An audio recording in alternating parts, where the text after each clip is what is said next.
Hey there, yo.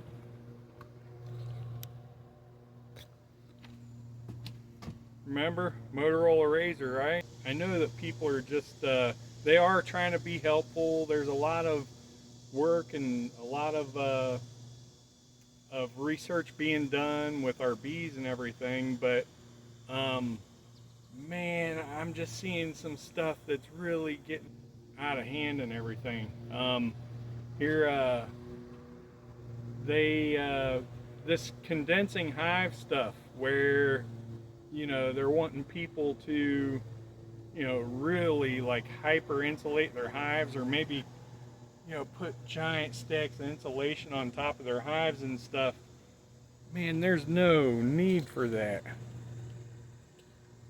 Here, that is totally, like, in a nutshell, um, like, everybody's always talking about a natural beehive, right? Well, it used to be in a tree, and the hive would be vertical, and but like the thing about that is, and you know, the trees are thick and everything, right? So you do have an insulated cavity and stuff, but on the inside of that tree, it's rotten wood. It's punk wood, okay? And usually, like the inside of a cavity, it's going to go up and then it's going to slope. And here, whatever moisture does get inside of there and stuff, sure, it's gonna go down the sloping part on the inside. You might have some moisture if they don't have it propolized. You might have some moisture soak into that punk wood because it's rotten and stuff, But with what we're dealing with, we don't have that. We have a box with a flat lid on top, a big flat surface that moisture can collect on, and that's the thing. That's the difference between what the condensing hive and then the, let's call this, we'll say this is the 1970s vented or condensing vented hive.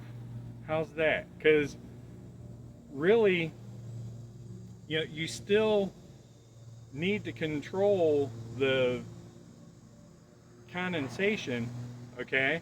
But really, like, the best way to direct your condensation is by having a very small, minute vent in the top of the hive. And I'll explain it all to you here. It should be real clear by the time I'm done. Because when, like, here's the thing about a flat surface and when water collects on it, okay, when you have surfaces like wood, there are way too many imperfections on that surface of wood, okay. And let's say that, you know let's say you have an inner cover or just anything. um, let's say you have your hive top. All right. Wow, there's so much to this. Um, let's get another issue that I think this will hit home for you as soon as you hear it. When you think about this, do you how often do your bees make it through December, January, February, okay? And you're like, wow, all of my hives have survived, right? You're like, yeah, and you get this euphoric feeling like you had a big success, okay? And then hive dies. And here what it is usually like in February or maybe early March or something, you'll start getting some short warm spells, okay? And all your maple trees will start blooming. All right. So what happens? You might have the maples bloom for like 3 or 4 days and nights, and then you'll have 1 or 2 days that hit over 55 degrees. And what happens? Your bees go psycho on all that nectar. And man, I tell you, it'll surprise you how much nectar they can get into that hive just in, 2 or 3 days. Last spring, I was into my hives in February because we had like 4 or 5 days of warm weather. It hit 55, 60 degrees. I start going through them, and man, I'm shaking out nectar. It's like, now what's the difference between December and January, and then that when the maples first, you'll barely start to see the maples getting these red tint. Just you'll see the tips of the trees just getting this red tint. And so what's the difference? Here in December and January, the bees already collected their honey. They capped it all. Okay, it's all, there's nothing. There's no moisture really from the honey or nectar that's going to be inside the hive. Sure, you'll still have some moisture coming from the bees respirating, but that's nothing compared to frames of nectar inside of a hive. Why is it we feed our bees 2 part sugar, 1 part water in the fall, or in the late fall? That's why, because getting moisture in the hive. So here 2 to 1 is what, 33% moisture then, and then 66% sugar. So you're fine all through November, December, January, February. Warm spell hits, your bees are flying. You're like, yeah. First next cold spell, they're done. That's it. That's the exact reason. Now let me show you. I've had 100% success rate with this as far as moisture goes. Okay. Now you have to have your other elements in place too. You have to know what you're doing. You have to have the mites dealt with. You have to have the food dealt with. And let's see. Those are like the main things. Mites, food, whatever disease, all the other basic stuff. But as far as this moisture goes, here's how it works. So let's say that you make it through January, February, maples come on, they start bringing in all this moisture. Well, all that nectar. Nectar is what? 75 to 80% water. So it's going to be like raining inside of here. There isn't going to be, now what we're going to do is we're going to control where the moisture is condensing more, and then we're going to allow it to condense and then run away, or like wash away, or trickle away through a certain route. So what we got our hive. We have a inner hive cover, right? So what you do basically, you need to have this notch turned upward on the inner cover. Okay. Now this is like 1970s stuff. Back in the 70s, all the beehives were making it. 90% of them. You didn't have to fool with them, and the main reason for that was because of mites. Now that's a whole nother video. But for moisture, turn your notch up and get like a telescoping cover, put it over it, have the cover forward so that air can exit this small, this is not a big opening, okay?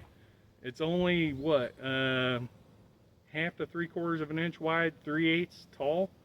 That's not a big opening. Now, let me explain to you what's happening. The bees are in the hive. There's, hopefully, this is another issue that you'll have to deal with before winter comes. Depending on the size of your hive is going to depend on the size of box you're going to use, okay? Let's say you have 10 frames of bees, you might want to use a double deep and fill that thing up, have it weigh 100 pounds, but you have enough bees in there. If you have like 10 full frames of bees, you have enough bees in there to keep that thing warm, right? And they're winter bees. So let's say you have 5 frames or 7 or so. Go with like a 1 deep. Get it to weigh like 40 pounds if you can. Get it as heavy as you can get it before winter. And then put your inner cover on. Have this side up. The bees they'll be inside the hive. They'll be producing heat, right? Well, heat's always trying to rise, okay? So what happens, that heat is rising and it's hitting. Now this has to be tilted forward at a good degree, okay? I always pitch it at least an inch from the back to the front, if not more. Go like 1.5 inches. What I mean by that is, like, if the front's level, go like 1.5 inches high on the back, and that way everything is gonna go forward. But here's the other thing: the heat goes up and it hits up against this roof on the inner cover, right? Well, then that heat goes up through this hole here, and what's the next place it hits? It's gonna hit on the inside of your outer cover of your roof. Now, when that heat hits up on this cover, with this being tilted forward, what happens then is this cavity above your inner cover is gonna have heat. It's gonna, all that bee's warmth is gonna be up above this inner cover. Okay, so what happens to the temperature of this inner cover then? It warms up because you have that heat all trapped up above this. You have, let's say it's 55 degrees, okay? You have 55-degree air on the bottom. You'll have close to that on top, but like the thing that's allowing that heat to move up is that really small vent here, okay? Here, if you have this totally blocked off, you're not going to have that heat travel in the directions that you want. I mean, it'll go up, but then it starts to have the effect of the moisture and the heat and everything. It doesn't really have a path. I mean, it'll eventually go out the bottom because of it's trying to lift up, and it does fill up the hive. The heat does, and it eventually leaves out the entrance. But I mean, you have that real heavy moisture laden air also. And I mean, when the nectar flow comes on, there's so much moisture in that air that you're going to lose hives from that. So with this, the heat goes up, it fills up this cavity above the inner cover, it warms up the inner cover, okay? The bottom of this then, it might collect some moisture on it, but it's not going to be as much. Don't insulate anything. The roof here, the roof is going to be cold. The top cover, it's going to be cold, and it's going to get a lot of moisture collecting on it, okay? And now, just like I was saying before, you have all these slight imperfections and stuff, right? Well, when this thing's tilting forward, it's getting all that moisture collecting on the bottom of it, those droplets are going to be collecting on here, and they'll try to run forward as far as they can until it hits the first imperfection going upward. Then that droplet's going to stop, and it's going to collect water right there and then drip down, okay? So when you have that, all right, how are we going to address those droplets falling down? By the inner cover. The inner cover, since it's blocking up 95% of your hive, I mean, it's protecting probably 95% of your brood chamber, that moisture is the droplets are gonna hit here and then run forward. And then that's, the moisture will collect into the front here, and a lot of times it's gonna leak through right here, and it will go down the inside front wall of your beehive. Here I have evidence of that on my screen bottom boards. I have videos of it and stuff. Some are better than others, but I've had it where like if I put sugar up here, I'll have syrup dripping down to the front entrance of the hive. Yeah, tell me that ain't that was crazy the first time I seen that. So, but again, back to our airflow. Um, so when that heat comes up and it fills up that cavity, we're tilting forward, right? Well, the heat's still trying to go up. So what does that do? If you're familiar with like water traps and stuff, that's the same thing as this, except it's a heat trap. Okay, because the hot air is trying to come up, but the exit for it is down lower. So what happens? You slow down that heat. Okay, it's not going to act like a siphon now. You know, like if you just had like a little opening back here and it was up higher, you know, it's going to have like a chimney effect and it's going to suck that air out. But since the exit is lower than where the heat is coming into this cavity, it's going to fill up this chamber. It slows it down because now the heat's having to go downward. How often does heat go down? It doesn't. It has to be forced down. You see what I mean? So your beehive fills up with heat first, fills up this cavity. It has to start going downward, and then you're removing the moisture and everything. Then you're directing the moisture to the front of the hive, and most of the time it goes down this inside wall on the front. So I've had a lot of really good success with that so far, but like the other big thing is the mites in the winter time. Basically, if you take care of the mites in the winter, if you can get your mite drop like on a screen bottom board or any kind of a sticky board, if you can get that mite drop to near zero, then you're going to have 1970s beekeeping for a year. So, all right, well, that's just something that you definitely have to have your other basics in place. Make sure they have food. Make sure that the number of bees is appropriate for their hive. Make sure that they don't have mites or any other disease. And man, it's 1970s beekeeping all over again. You don't need all this insulation and stuff.